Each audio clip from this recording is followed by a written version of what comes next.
படிக்க போயிருக்கியா? படிக்கலாம் போவோம். சிவன் அதிகமா கும்பிடுவேன். சரி, ஓகே.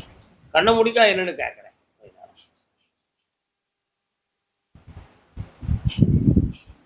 சரி, 6.25 ஆண்டுகளுக்கு முன்னால உன்னுடைய வீட்டுக்காரருடைய மனநிலைகள் பிரத்தியாரால் மாற்றப்பட்டது.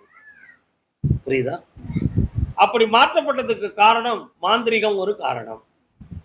அதுல மனநிலைகள் மாற்றப்பட்டது மட்டுமல்லாம உடல்நிலைகள், வீட்டு பிரிவினைகள் இவைகள்லாம் சேர்ந்துச்சு. இதுல வீடு இடம் தோதுமான குழப்பங்களும் தலையிட்டு நிம்மதி இல்லாத நிலைமையும் அவசியமில்லாத தலை உரிவுகளும் ஏற்பட்டுச்சு. இதுல வழக்குகள் போலீஸ் சம்பந்தமான வழக்குகள் வருமோ என்ற பயமும் உள்ளத்துல தோன்றுச்சு. இவைகளெல்லாம் இல்லாம மீண்டும் அவர் வருவாரா அப்படின்னு ஒரு கேள்வியை நான் கேட்டேன். அவளா இருக்கட்டும், நானா இருப்பேன்.